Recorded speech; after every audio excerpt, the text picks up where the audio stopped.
Well, Tenda, you want to start? Yeah, sure.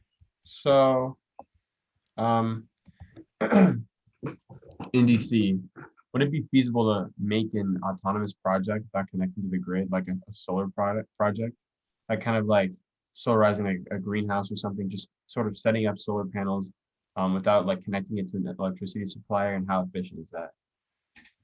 So you're talking about being completely disconnected from the grid, but Yeah, still helping a project. 100%. autonomous. For example, I have a buddy here who wanted to add a few panels here in Baltimore. The cost of connecting to the grid was just too much for him adding a few panels. So what we did is we isolated an aspect of his electrical system, all his rooftop and deck lighting, made it all LED, and we're going to throw a couple of batteries up there and set up the array so it just runs autonomously. Doesn't need to be interconnected with Pepco or BGE. It's a very cost-effective way of doing it if you have a power need that can be somewhat fluid in your desire for that power. So if you had, say, a greenhouse you were running supplemental lighting in and some ventilation, or if you had, say, a project where water just needed to be continuously pumped from a well, things like that. Yeah, totally feasible. All right, great. What extra component, if any, would be needed for that? Like how much really storage would you need in the DC area, in terms of channeling it back at night, for example? And would that be necessary at all? And what would you undertake for that? Like, what would you use?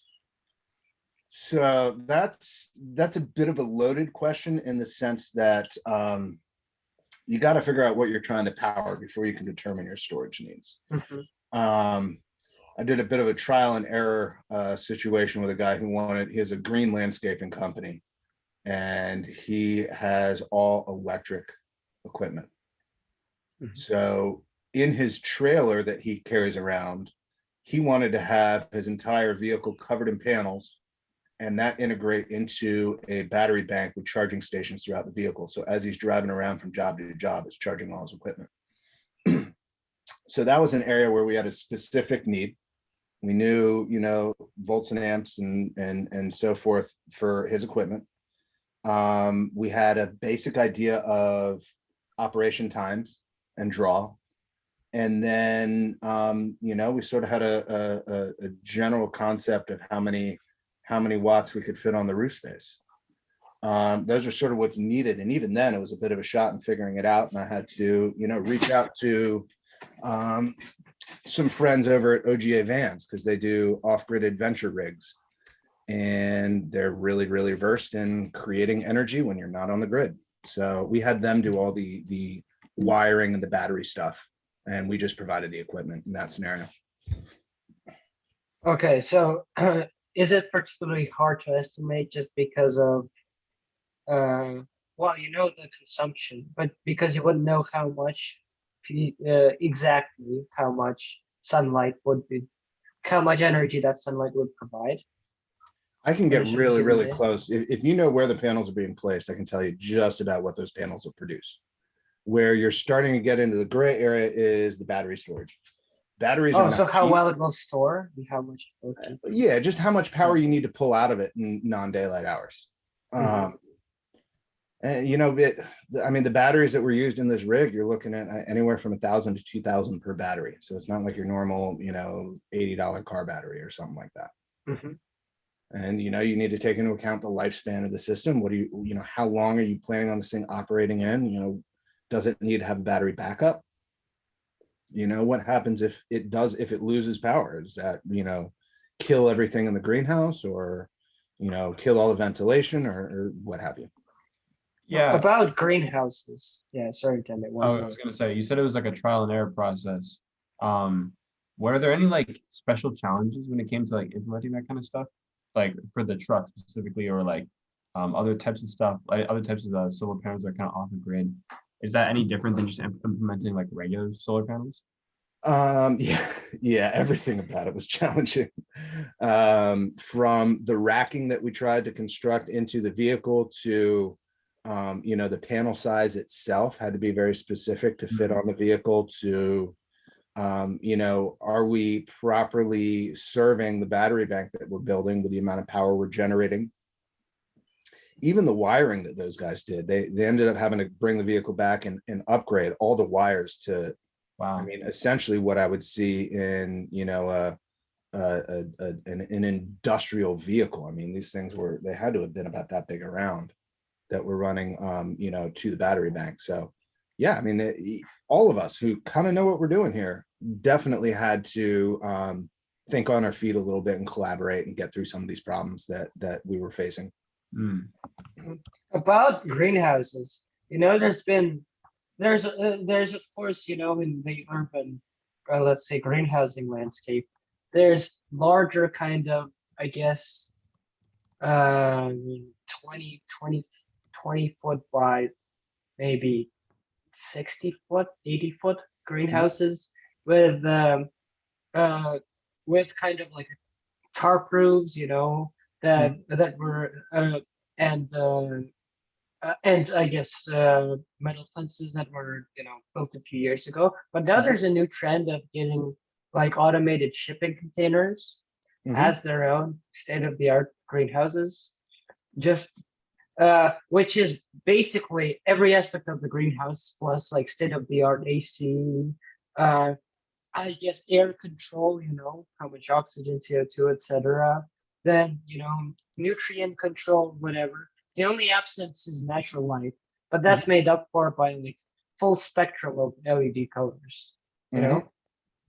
Uh, I can only think of one thing in particular that you would probably use these facilities for. So I'm assuming yeah. this is cannabis based, or are you talking vegetable farming with shipping containers? I'm talking about, yeah, vegetable and plus microgreens. Okay. Yeah, but in that sense, how for a smaller container like that, how like what would it take to power it in terms of just an installation? Oh, that's a good question. So you have your LEDs, which are when you have, you know, that many LEDs to supplement the sun inside of a dark area is going to be somewhat significant. I would think your major draw is going to be heating and cooling. Mm-hmm. You're in a cold environment, heating with electricity is not very effective. You're better off with a combustible hydrocarbon gas. Mm-hmm. If you're in a really hot area, 100% trying to keep those things cool is going to be your Yeah. biggest draw of energy. That being said, I would need to see the specs on a container before I could even make an appropriate guess. And I would also want to talk to the company and hearing what their sort of real life expectations versus their specifications are. Is it worth connecting to a power grid, that like solar setup, or would it just be good enough, let's say on its own of the grid for such a small uh, system? So for you to get SREC credits, you got to be connected to the grid. Mhm. I've heard rumors that there are ways to, you know, install some sort of revenue grade meter, and then you would have to self-report, and you can still get your RECs that way for solar energy being generated that you consume. But that's something I'm not as versed in. I've been meaning to look into that, but I haven't really had the opportunity or time to. So in DC, you know, it makes sense to capture those RECs. If you're putting up the equipment, you want the RECs. It's such a large financial component of solar. If you were in, say, Virginia, I would say I wouldn't worry about connecting to the grid. You're not getting much out of that. But DC, it really, there's a lot of incentives, you mean? DC has the most heavily incentivized solar market in the United States, if not the world. Wow. I've yet to see one that is as profitable as DC. Wow. And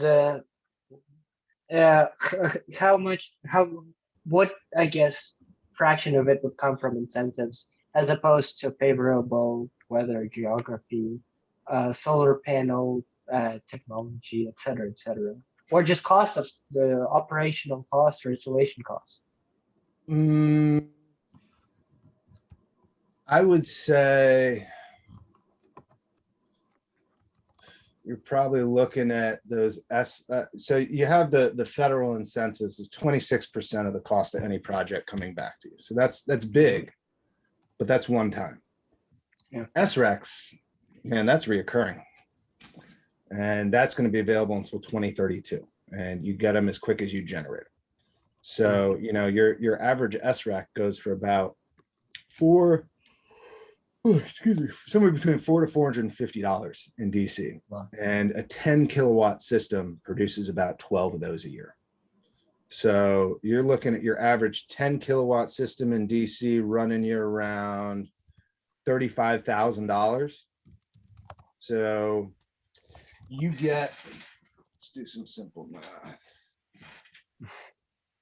So of the 25 or 35,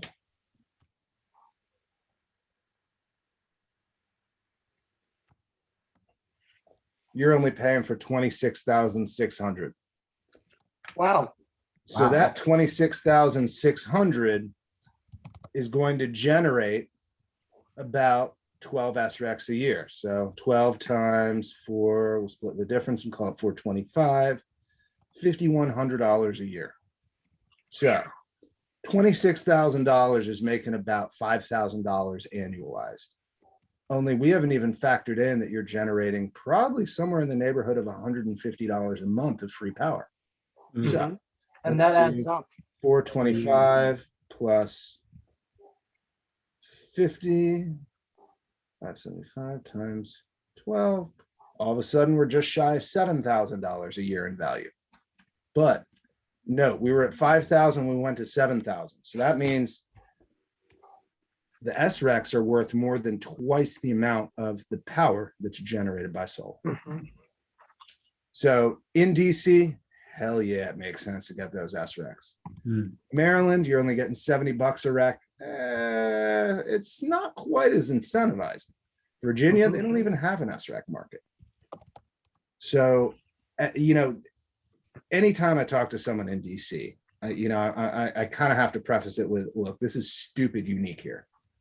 Not anywhere else is it meant to be this valued, but it's based on an open market, and DC has a couple of factors that create this perfect storm. That's real estate in DC is incredibly expensive no matter where you look, and DC is incredibly small. So all of a sudden, you know, what these programs were designed to do was to make utility companies go put up massive multi-megawatt arrays on cheap farmland.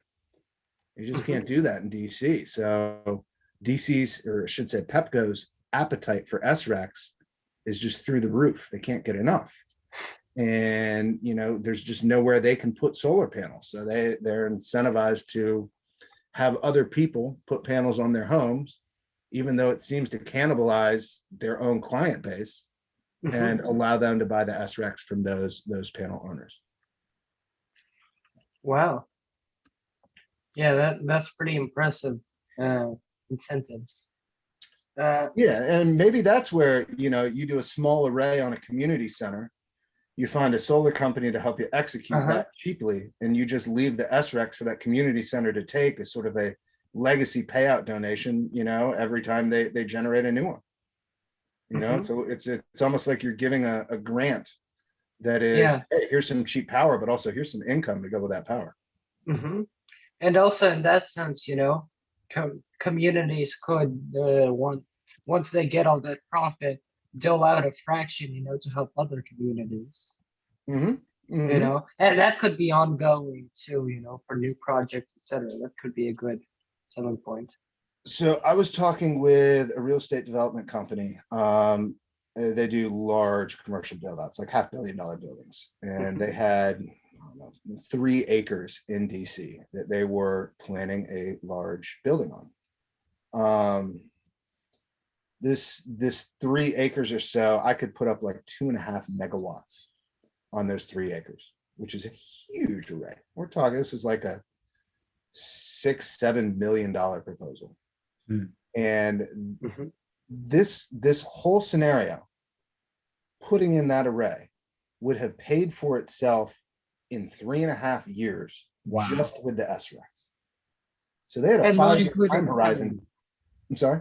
Not including the power. not including the power, just the Rex would have paid all that equipment off in 3.5 years and then started turning profitable. Only this company doesn't care about the profit. They were looking for a way to interact with the community and create some goodwill.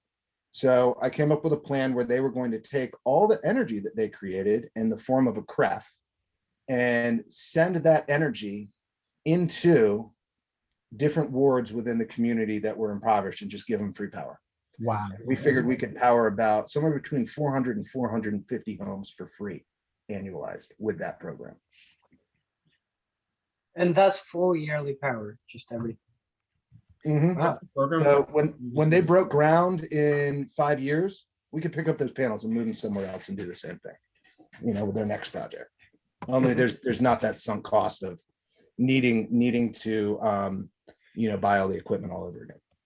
Sorry, Tenda, I cut you I was off. gonna say, what's the program called, just so we can like. This was something I was kind of creating on my own. The tool that I was using to do that is called a CREF, a CREF. Cool.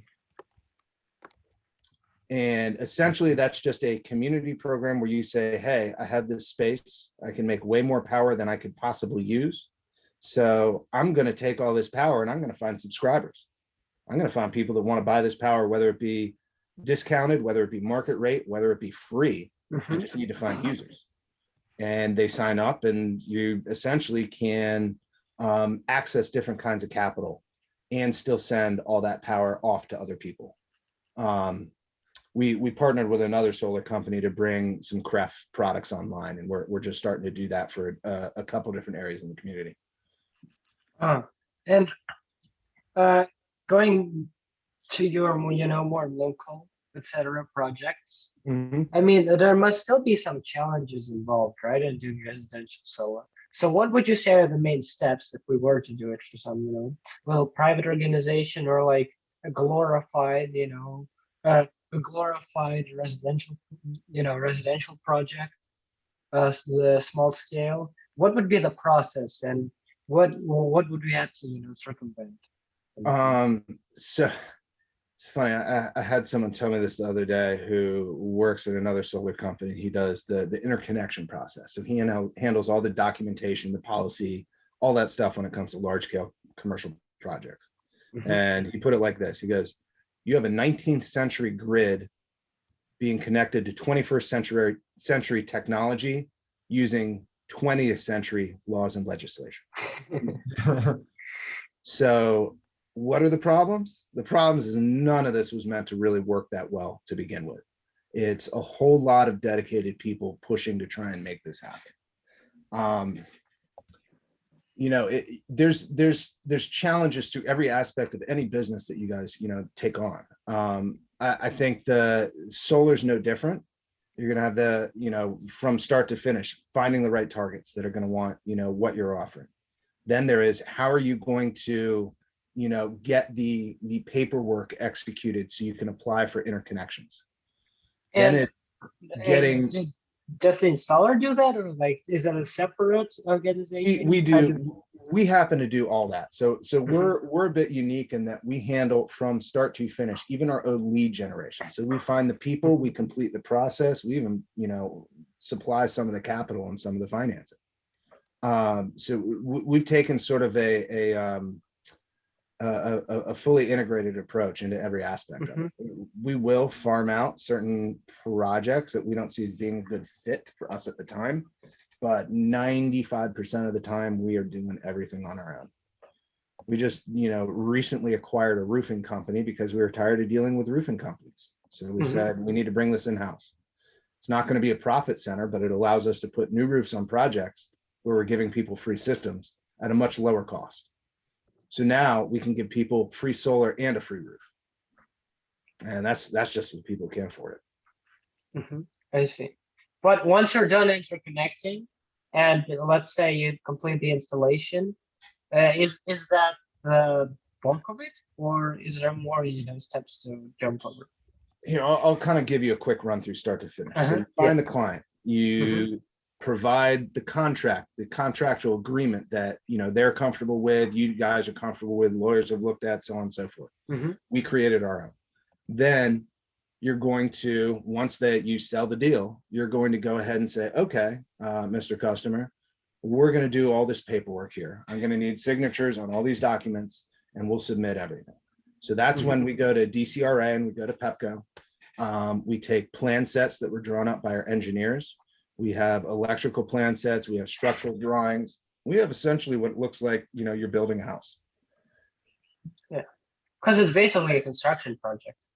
You just nailed it. Everyone says solar's its own industry. Nah, it's just construction, man. We're just using panels instead of, you know, wood. And the companies that don't understand that tend to flounder a little bit, because it really just this, you know, Matt, our owner, his background is construction management. He had no background in solar, but let me tell you, he was better fit for this than anyone else I bumped into in the industry. I mean, when it comes to project management, I mean, that's what he did. He was a litigator for a company that went out to massive projects, and he determined who was behind schedule and who's at fault. So that made him a pretty good fit for doing this. So yeah, after you know, you sell the deal, you get all your plan sets put together, you get everything submitted to DCRA, it passes electrical, it passes fire inspection. They give you the green light and issue you a permit to build. Then you need to get PEPCO's permission to interconnect to their grid. They want to make sure that you're not adding too much power into an area that can't handle it. Remember, this is 19th century technology. Yeah. A lot of the time it can't handle it. What if it doesn't handle it? Do you have to stay on the grid? Or? Oh, it's just a nice, easy, quick $10,000 to $12,000 for a transformer upgrade. So yeah, I mean, depending on the size of the project and where you're doing it, you could look at some pretty serious infrastructure costs. Which is another reason why we'd want to start modest, you know, build up from there. Yeah, the smaller you are, the fewer problems like this you're going to bump into. You need to, you know, once you get PEPCO to approve everything, they say, hey, yeah, that's fine. You know, it's not too much power going into the grid.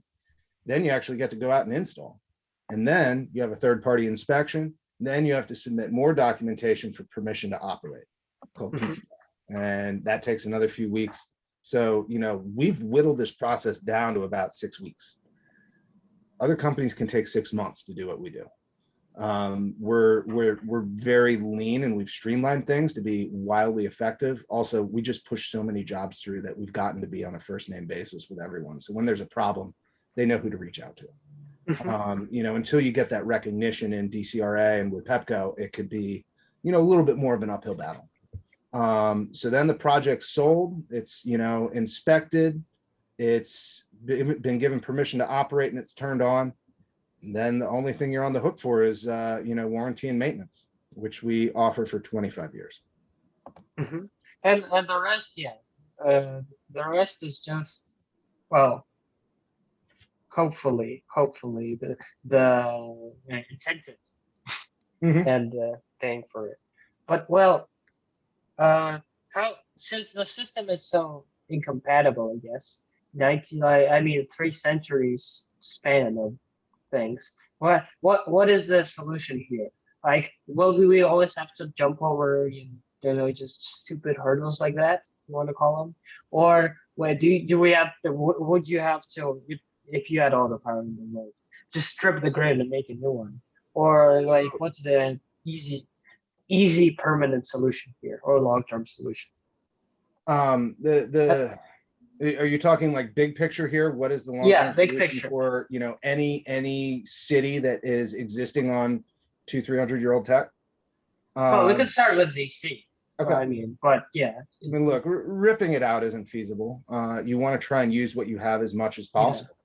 What I think we're going to move towards are more of a microgrid type structure, where maybe there are, you know, large battery centers, you know, every so often that can capture some power for nighttime distribution, and then, you know, some larger solar arrays and some other renewable ways of capturing energy and storing it, you know, during the day.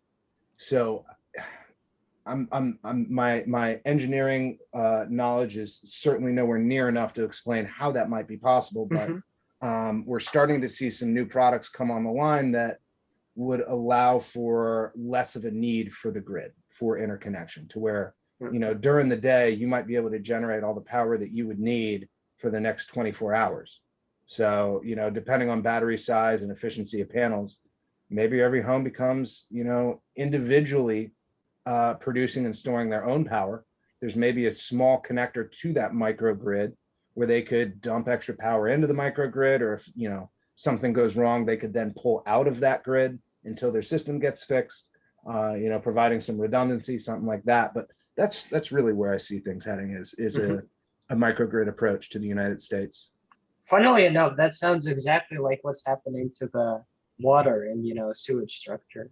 Because what it is people even now people cities are living on 200-year-old aqueducts that just like big billion-dollar, trillion-dollar tunnels that collapse, and just that require trillions more to fix, and then what they're moving towards is just a decentralized distribution system, and it makes so much sense that utilities become decentralized.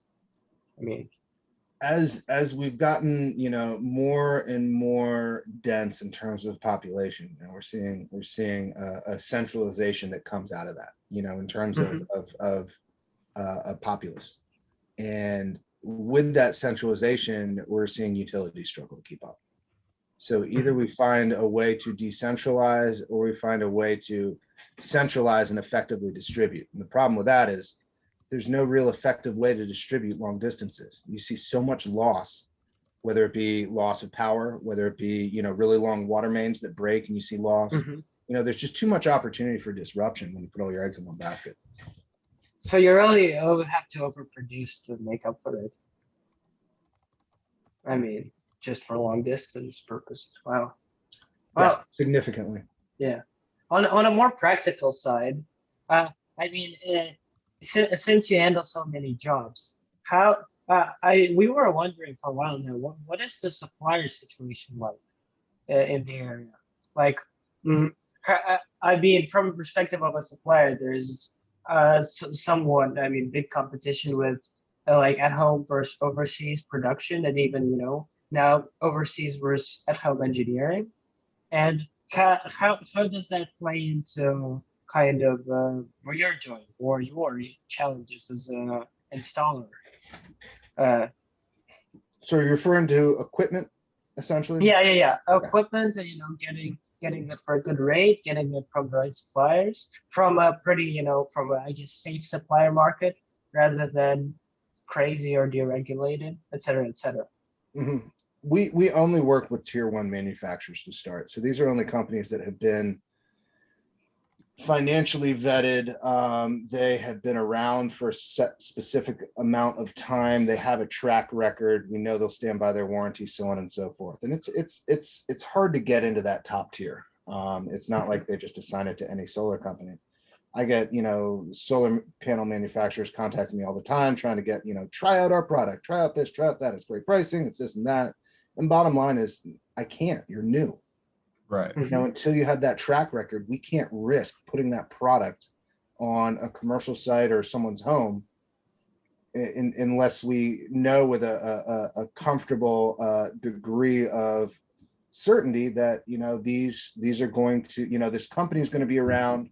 These panels are going to, hold up the way that they said, and this 25-year warranty that's offered by most manufacturers is going to be useful or useless. So right now, all of our panels come from South Korea. China does have probably 80% of the manufacturing market when it comes to panels. The United States has tried many times to bring panel manufacturing here to the States. Why does it not work in the end? China saw solar and they went all in. So for the past couple of decades, China has at a state level been sponsoring solar. They have been propping up manufacturing companies that have failed in the efforts of keeping them around. They provided funding where it's been needed. They have a lower labor cost there. They put more money in the manufacturing technology. So we're getting to the economies of scale thing. They can use the same amount of resources more effectively when they manufacture. And it's all these different, small factors that are just, basic rules of manufacturing that China put a little bit more effort behind their manufacturers. I don't know how that looks in terms of, are these guys making money or not. Yeah. China can be a little funky when it comes to how they report, financials and data. But yeah, I mean, China makes more panels than anyone out there more cheaply. South Korea is hard on their heels. Once those tariffs hit, we switched primarily to South Korean product. So basically, there's a large disparity in government response, and also organized, state response as opposed to, national response or federal as opposed to state level, or Yeah, I mean, local look, level. we're a capitalistic society. Mhm. We're going to help people, but only to a certain extent, and only if it makes financial sense.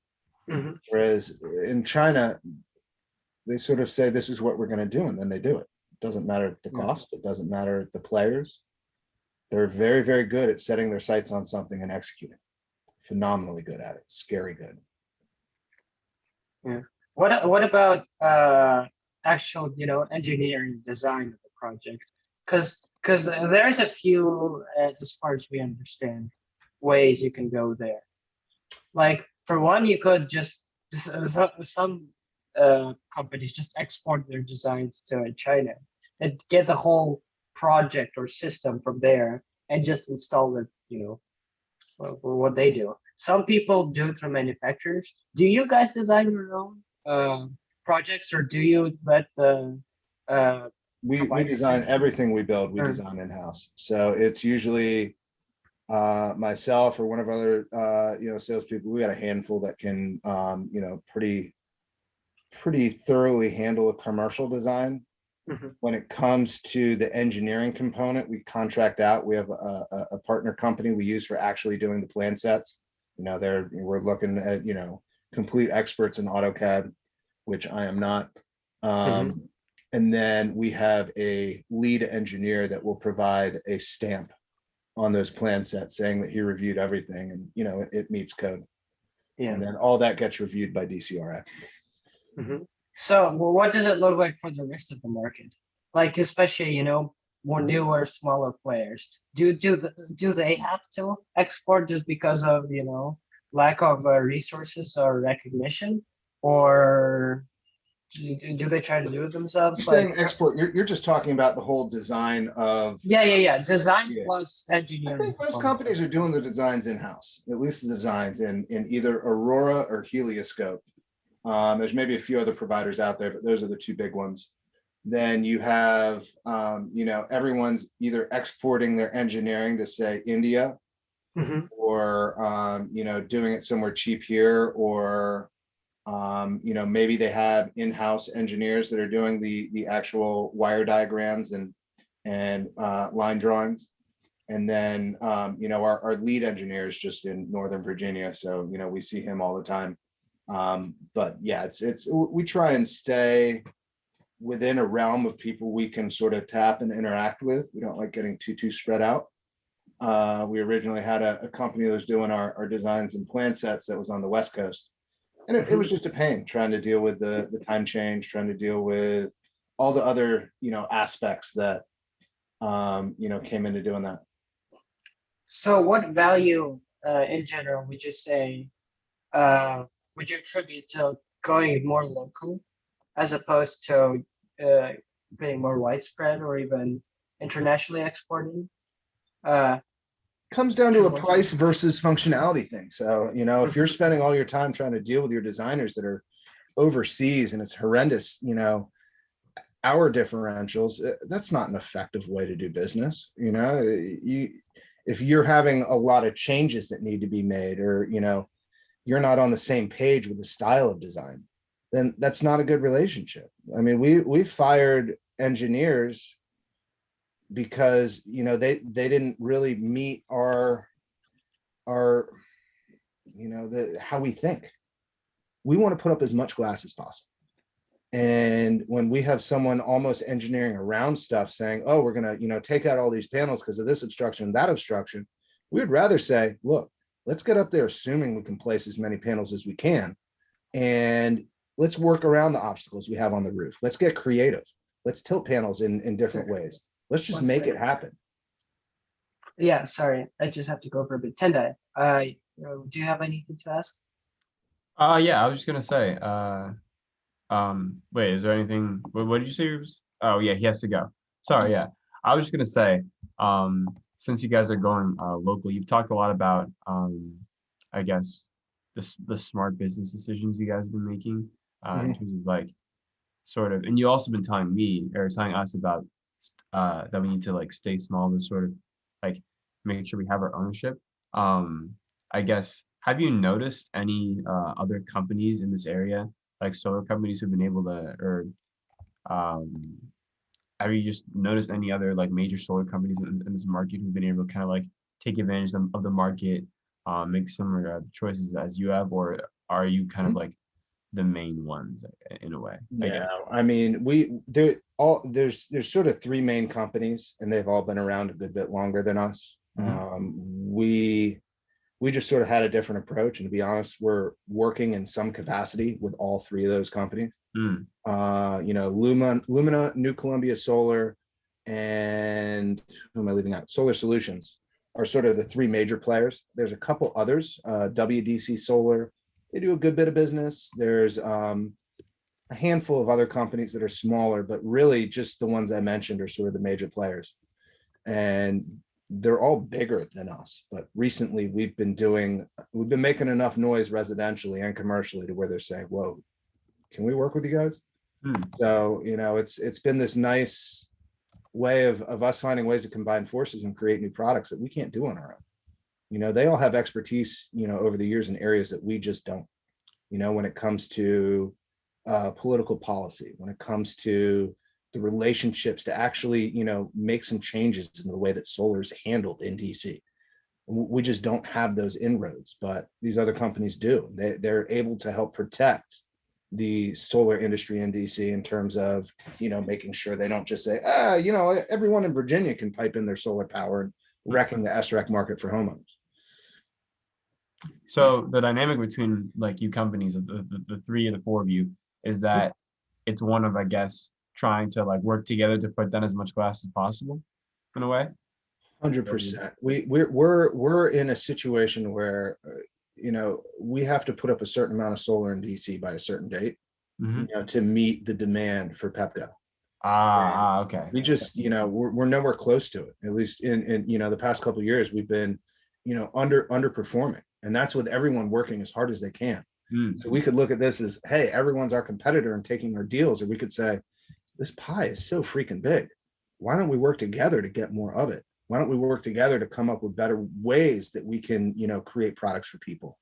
Look, there's not many people that can do flat roofs the way that we can do. And DC is predominantly flat roofs. And so that's kept a lot of these other companies out, except for really Solar Solutions and New Columbia. And, we even handle flat roof installations for other solar companies. We're so well versed in it. So just that fact right there has really kept all these mega companies, the just blanking on names here, Vivint, or, Solar City, or, any of the other major players. They just don't do flat roofs. They can't do flat roofs. It's too inefficient for them. They're getting, on a system, we get 12 kilowatts, they're getting like 4, just because we know how to design it and we have the right products for it.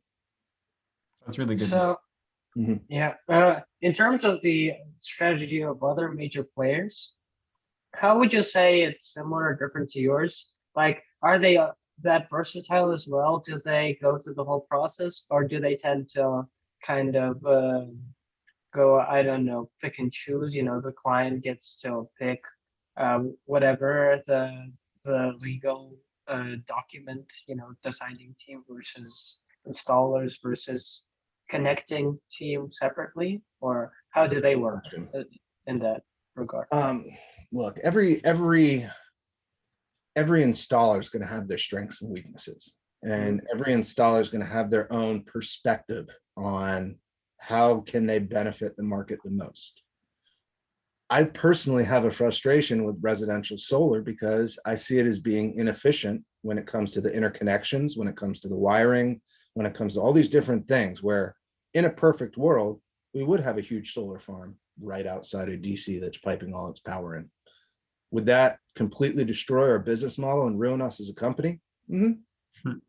But if we're simply looking at what's best for the environment and what's the most cost-effective way of doing things, that's it. Mhm. And the residential solar comes in because that part is largely impossible, right? The reason residential solar is so possible in DC is because these astronomically high SREC values, Mhm. because it's impossible to actually make that farm in DC. Yeah. Well, that's an interesting perspective. Hmm. I would It's- just, It's Yeah, go something ahead. that a lot of solar people probably wouldn't entirely agree with me on, but a lot of engineers and economists would. Yeah. Well, unfortunately, we don't live in a perfect world. So, how has the coronavirus impacted solar? I wonder. We probably doubled the size of our business in the Wow. past So 18 people started making solar because. Well, one of our hardest aspects of installing solar is getting hold of people to Mhm. tell them the story. And when you have everyone stuck at home, that makes it a little easier. Now, when they're stuck at home and they got nothing to do and all they're doing is home improvement projects, that makes it a lot easier. So, you look at any construction company, forget solar, let's look at construction as a whole. Anyone worth their salt is booked out for 6 to 8 months. It's just not, it's not possible to not be busy in the past year or so if you're in construction. And it's been the same in solar. I see. So, I guess in that sense, funnily enough, uh, the the pandemic has helped. The attitude that came with it has helped. Solar projects. We'll call it a rough silver lining. I hate even using the term Yeah. silver lining, but it is Mhm. a hint of positivity in an event that was so negative. Yeah. Has it caused any like notable challenges as well? Besides that, we know it's been working out for you in many ways, but have there been ways, for example, like production or installation, where it's sort of made things a little bit difficult? Oh yeah. No, so I would say 90 to 95% of what we do is on the exterior of the home. Mm. So, I mean, we had, I don't know, not a huge amount, but quite a few people who were saying, I don't want you to enter the home. So we just did the exterior installation and held off until they were comfortable. Mhm. So here we are doing partial installations all over the city, needing to come back. So that was a drain on the business and taking twice the amount of time that it should. But Mhm. it's what we need to do to make people feel comfortable, and that's what's most important. And you need to enter for largely, for the paperwork or. Everything is online.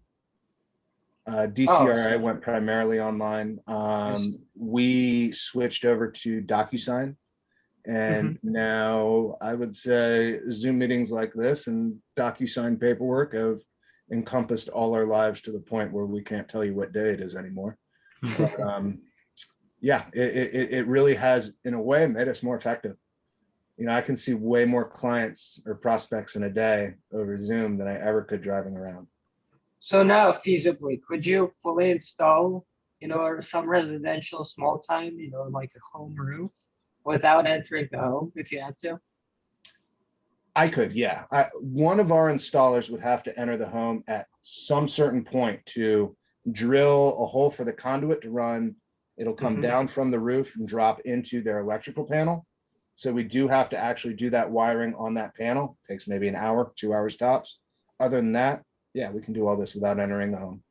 And if Wow. homes were just built solar ready, like you're seeing out on the West Coast, where they're essentially saying all new construction has to have pre-run conduit that goes to the breaker box. No, you wouldn't have to enter the home at all. You just get up on the roof, you throw the panels up, the racking up, you'd splice it in and plug in your inverters and call it a day. Now, would you say solar is changing new construction? Because of, coronavirus, not only has there been a crazy housing market, but also just, constructing, building, not just buying in general. Would you Not say as that much as has, I would hope. huh? Not as much as I would hope. Okay. I would love to see more shed style roofs instead of a pitched roof, where a shed style roof is just one flat plane that would be facing south. I would love to see, that incorporated into architectural design, but I don't think we're seeing as much of that yet. Maybe further down the road. Mhm. And would you say legal incentives, like you were talking about in the West, it has to have a conduit for a solar panel? What Mhm. would that also come about? Do you think, or We're already in seeing DC? it in, I want to say, was it Montgomery County? There's some county down here where I think they passed some legislature stating that after a certain date, all new construction did have to be solar ready. Hmm. Excuse me. But I mean, look, all you're doing there is you're running some cheap conduit and some cheap wiring and maybe an extra breaker. We're talking a couple $100 of materials here, and obviously the labor and know how to do it. But it's saving you thousands doing Yeah, if it's not much, but it's thousands of hours of installation as Yeah, I well. mean, it's saving everyone money. It's an improvement in aesthetics versus having conduit run exterior to the home. It's ensuring that, any new construction can easily have solar, built. I mean, that would reduce our build times down to, it would cut them in half. We could do, we could have a crew do 2 systems in a day if it was pre-wired. Hands down. Also, I mean, is that wiring engineer work that you have to do in some sense? That's It's saving you just time? electrical work, and all they need to Yeah. do is choose the right size wiring. And, it has to be, a breaker with the right sizing, and the area's grid needs to be able to take a system that large. But, I mean, wiring's cheap. Conduit's not that expensive. It really wouldn't be that hard to add, $500, $1,000 onto the construction cost of an entire home, knowing that it's prepped and ready for solar whenever you want it. Mhm. So really, there's a few simple things you could do, to make it much easier. And it really is just the very simple things. Mhm. It's not like there needs to be any sort of, crazy research done. It's, hey, when you're roughing in a home, just make sure you run some conduit from the roof down to the electrical panel, and then the electrical panel outside and back in. Mhm. That's it.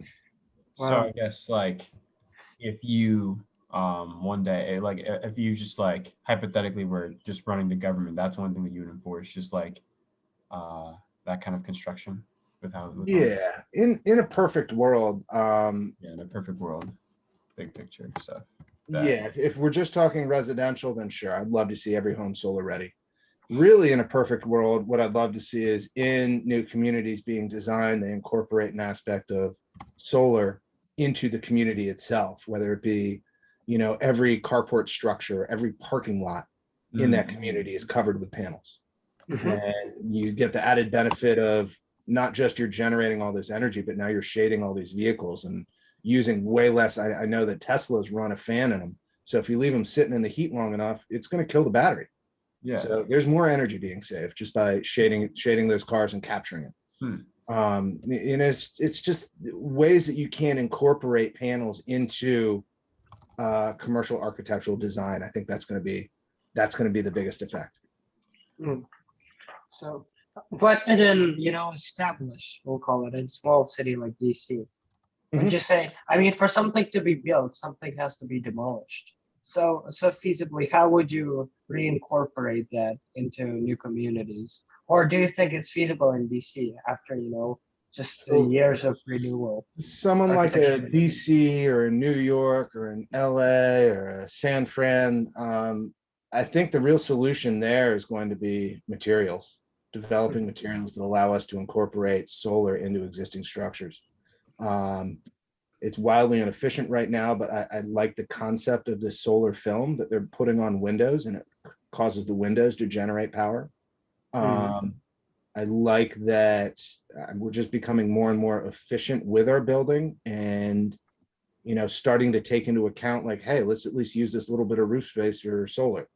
Mhm. It's the legislature changing that allows us to put another layer of something on a building. DC, we can't do anything that goes 4 inches above that the like heating and cooling suite that's usually on the top, which basically just eliminates most of these structures for solar until they change that legislature. I see. Well, now let's transition a bit to more kind of commercialized solar. Um, Yep. And just to give could, you guys a heads up, I got about 12 more minutes or so before yeah, I yeah, got. yeah. Well, Yeah. we'll be done in like 5 minutes or Cool. so. We're finishing up already. But yeah, just final thing, because you know we're uh, it- except visiting, looking at residential solar when we go to Southwest in the US next week. There's Mhm. also, I mean, a huge desert there, and Mhm. that gives opportunity for another type of structure, which is large solar farms. And Mhm. one thing that we recently were looking at is the Ivanpah facility, right? You know, like the towers with I think it's, yeah. It, instead of just a big row of panels, it's really big solar towers with mirrors that You're talking about move to, the condensing all that solar energy yeah. into heat. Sometimes they use like a boiler system where it's essentially, creating steam to drive a turbine. Mhm. But yeah, from what I understand, those systems aren't as efficient, and the death rate to all the birds and everything that flies anywhere around Mhm. that area can be pretty high. Um, I'd be curious to see the actual efficiency of one of those systems in action versus, say, the same amount of equipment and space with Mhm. just a fixed photovoltaic cell. I see. So if you were to just designing a perfect solar farm, in your understanding, how would you do it? Um, Just as a concept, you know. I would look for a way to reduce the amount of maintenance needed to be as minimal as possible. So probably doing some sort of non-tracking system, fixed system. I don't want any moving parts.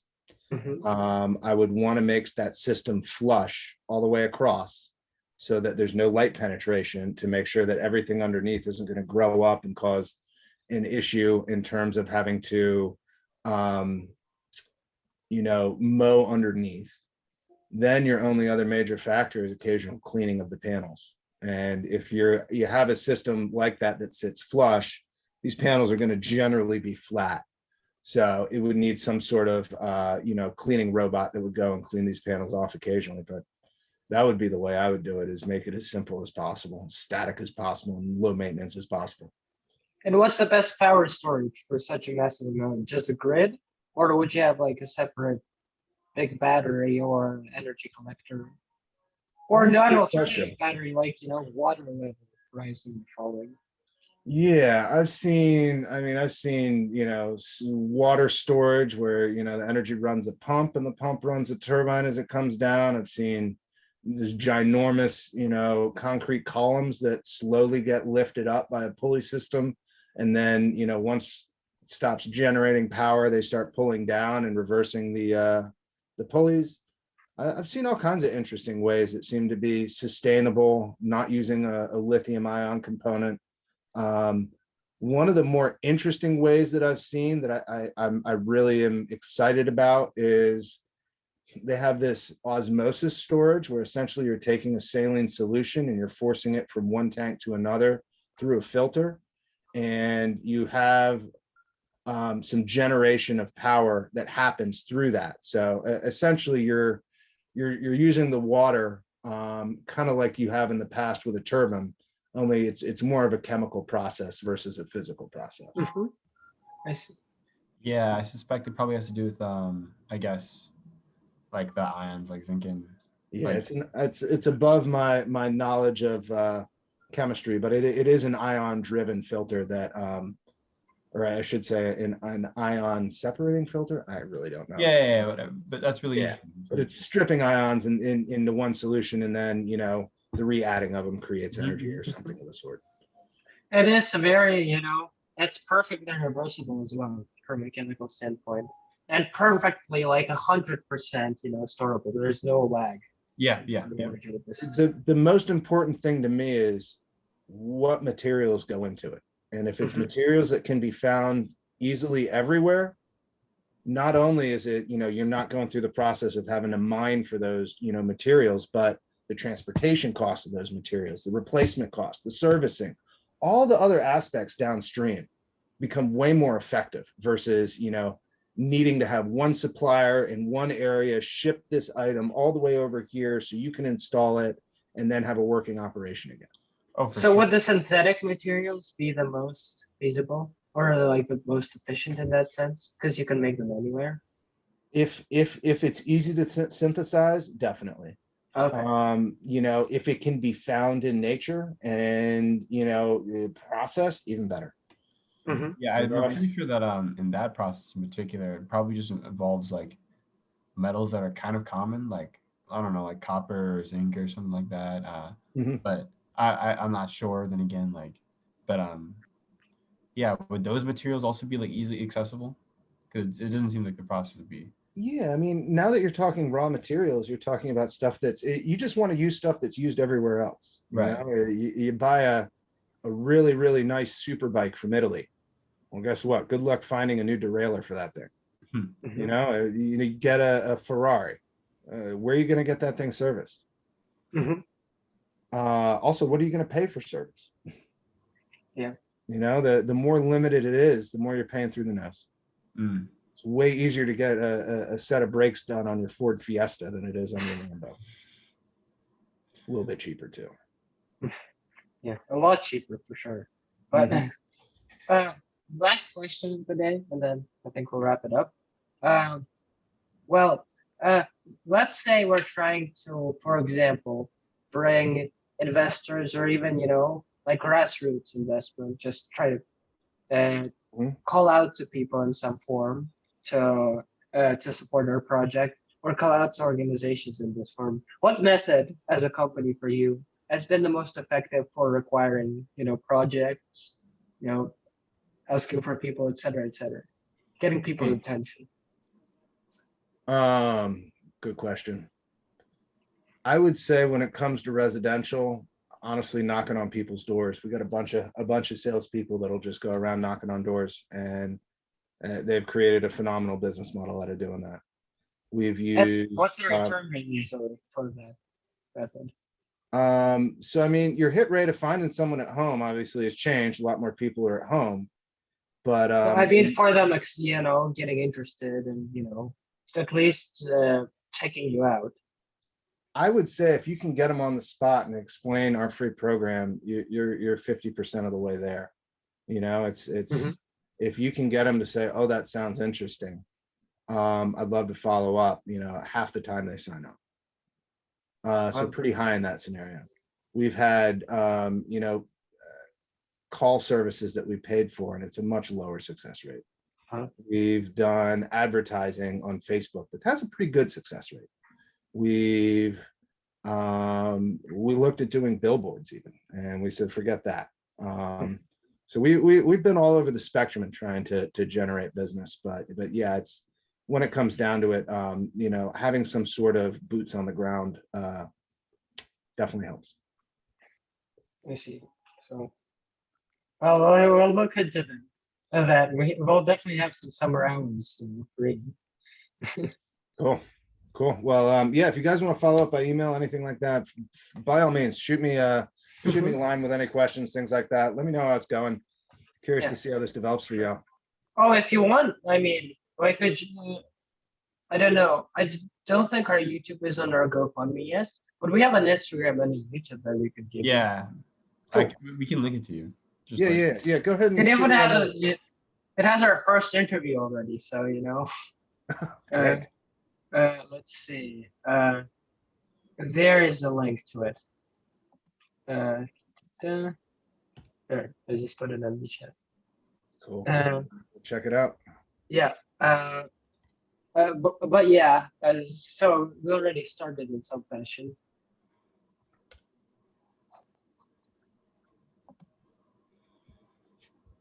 Cool. Well, is there anything else pressing that I could answer for you guys before we hop off? Or are you feeling pretty set so far with the content that we have? I mean, we have a strategy, we have a path forward, and after our voyage, I mean, we're definitely looking forward to get back in touch, and hopefully we'd have learned some things and just start developing it. find the people, start with one little project and then keep going from there. Cool. Well, I love seeing new projects get off the ground. So yeah, rooting for you guys. Let me know if I can help. Thank you. Thank Thank you you. so much. It was a great. Thank it you was very great much, talking yeah. to you, Ms. Wilensky, It as was a always. pleasure talking to you. Thank you. Cool. Such a pleasure. Anytime. Thank you. guys take Bye. care. Thank you so much.